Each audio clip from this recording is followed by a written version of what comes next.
Sales representative ako ng isang sikat na brand ng women's casual attire na nakapwesto sa isang kilalang mall dito sa Manila.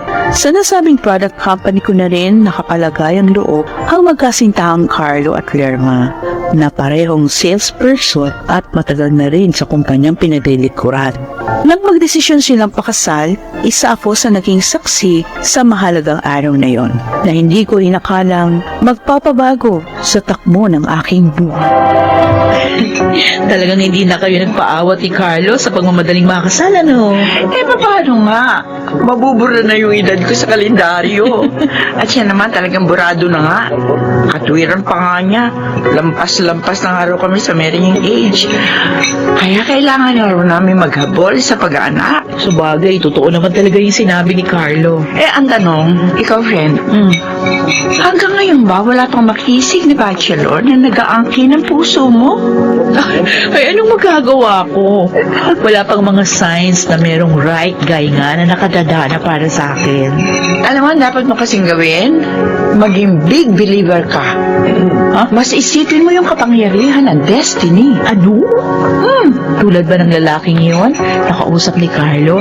At kanina ko pa nakikita ang lagkit-lagkit ng mga sulyap sa akin, oh.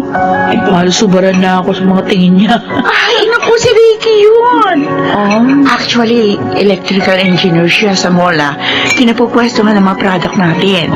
At sa same subdivision na tinitirhan namin din siya nakatira. Talaga? O ano malay mo? Baka nga siya yung good enough guy na para sa'yo.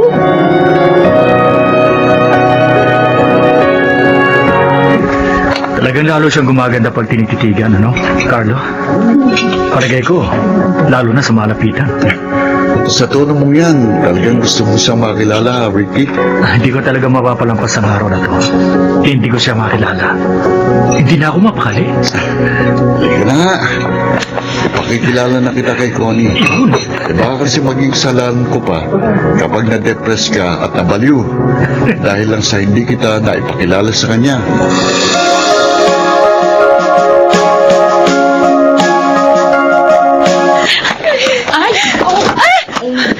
Sorry, pasensya na miss. Hindi kita nakitang paparating.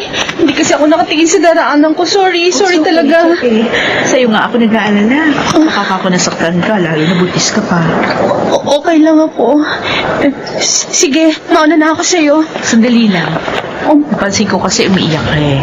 May maitutulong ba ako sa'yo?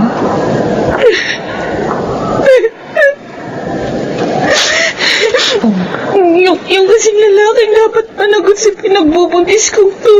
Oh. Pinagtabuyan ako. Ha?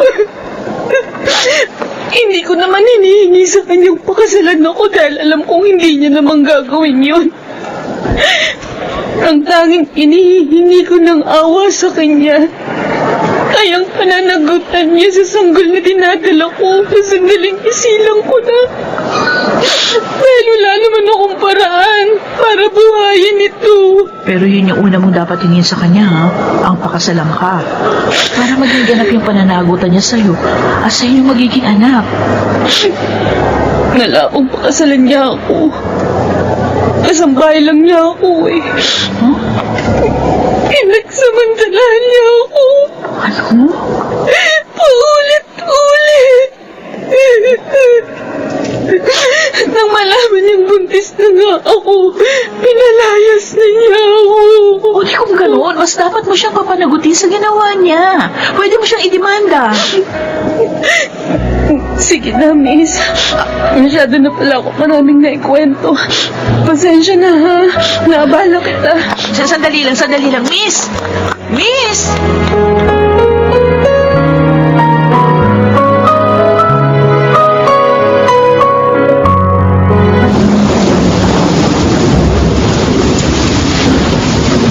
Connie, sakay na. Talagang inabangan ko ang oras ng pag-uwi mo. Huwag ka na tumangi dahil masyadong Malala ang problema sa traffic. Oh. Mahirapan ka mag-commute. Lalo na't pabugso-bugso pa ang ulan. So, sa mga dahilan na sinabi mo, talagang wala na akong karapatan na tumanggi para sumakay dyan sa kotse mo. Ikaw, kung gusto mo bang mapabilang sa mga may stranded sa kalsada sa gabi nito. Ah, okay. Ito na nga, oo, sasakay na ako. Okay. Bakit ko naman pipiliing ma-stranded sa gitna ng ulan? Nakakagutom ang traffic, no? Parang gusto ko tuloy maghanap ng course sa restaurant. Parang hindi na. Dumadami na yata yung mga demand mo. Kanina, gusto mo lang akong iangka sa kotse mo. Tapos ngayon, iyayaya mo na ako mag-dinner. Well, iyon ang pinakamagandang naisip kong dahilan para mawala ang stress natin sa matinding traffic na to. Siguro naman pagkatapos natin kumain, medyo hindi na masyado matraffic. Again, wala naman akong choice, di ba? Ang lakas ng ulan, ang tindi ng traffic. Higit sa lahat, nandito ako sa loob ng kotse mo. At syempre, lahat ng decision sa iyo. Alam mo, natutuwa ako sa'yo. Ang bilis mong mag-isip.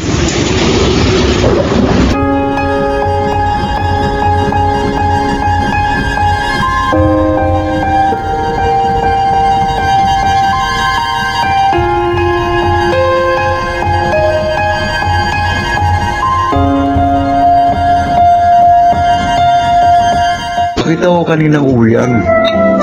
Sumakay si Connie sa kotse ni Ricky, Ay, oo. At alam mo, mukhang seryoso na sa kanya si Ricky. Sila na ba? Sabi ni Connie, pagkaraan na marami na nilang acquaintance dates. May chance. Lalo pa nga, palagi raw nagbibiro si Ricky na gusto na siya pakasalan. Pero ang biro, may halong katotohanan. Baka nga seryoso na sa kanya si Ricky. Siguro naiisip na rin ni Ricky na nasa edad na rin siya para isipin ang tungkol sa pagkakaroon ng pamilya. Nagkataon pa si Connie ang nakilala niya at nakita niyang wifey material naman talaga ang kaibigan natin. Kaya malamang hindi na niya ito pakakawalan.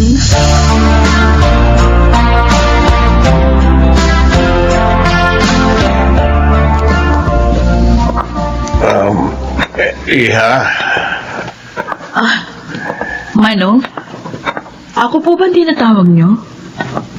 ang totoo, si Ricky talaga ang sinusundan ko. Gusto ko nga sana siyang kausapin kanina bago siya umalis nang ihatid ka. Kaya lang, naduwag ako. Kabisado ko kasing init ng ulo ni Ricky. Lalo na kung ang pag-uusapan ang kalagayan ni Jessa. Jessa? Sino pong Jessa? Anak ko si Jessa. Ang kasambahay niya na nabuntis niya pagkaraan niyang pagsamantalahan ng paulit-ulit. Yung kwento nung nasa lubong kong babae na buntis, yung papalabas ng mall? Parehong-pareho po nung kwento ng anak niyo si Jessa. Oo. Palagi niyang inaabangan ang paglabas ni Ricky sa mall na yun. Electrical engineer si Ricky sa mall na yun. Ano pong pwede ko maitulong sa kalagayan ng anak niyo? Nag-aalala na ako sa mga ikinikilos ni Jessa. Bakit po? May mga oras na nawawala na siya sa kanya sarili. Kaya nagpakita na ako sa iyo. Baka sakaling ikaw ang makapagpalambot sa matigas na kalooban ni Ricky. Sa patuloy niyang pagtanggi sa sitwasyon ng aking anak. Nakikiusap ako sa iyo. Awang-awa na ako sa anak ko.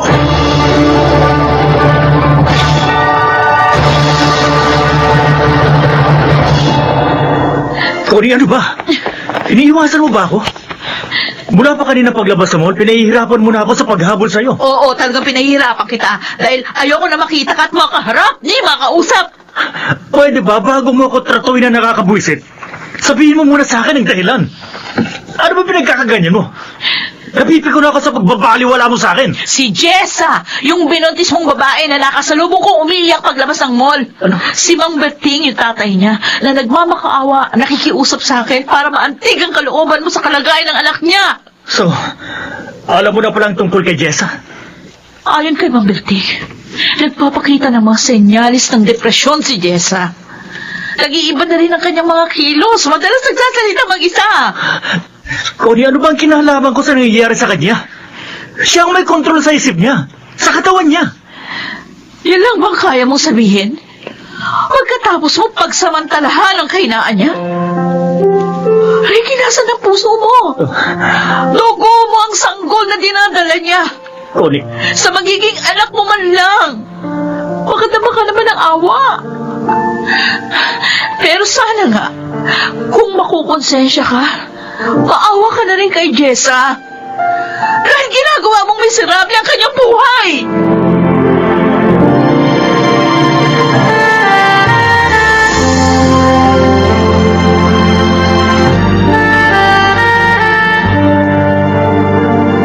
Itong muli ko lang nalaman na nag-file ka pala ng leave.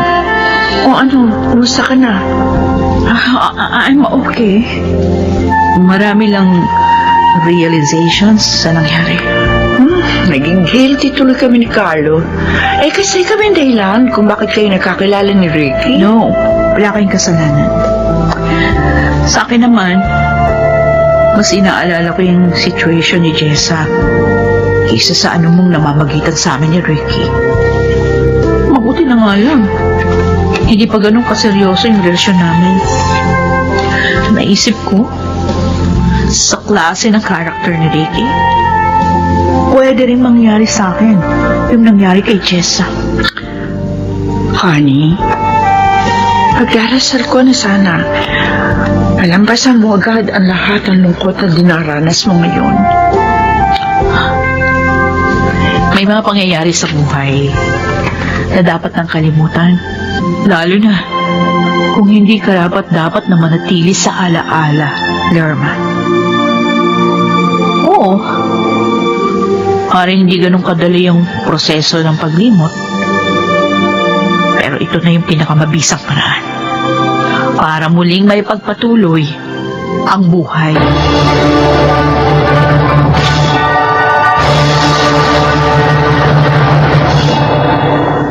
Hindi na nagpakita sa akin si Ricky pagkatapos ng naging argumento namin sa problemang kinasasangkutan niya kay Jessa.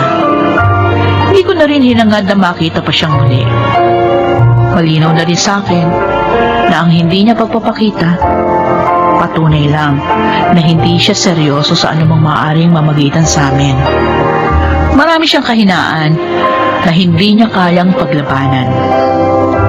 Ang pinakamahirap pang unawain, marami siyang pagkakamaling hindi itinuwid. Pero, ang pinakamagandang nangyari sa akin sa hindi na namin pagkakaroon ng ugnayan ni Ricky, muli kong nadama ang kalayaan at katuturan ng buhay. Ako si Connie. Ito ang aking buhay.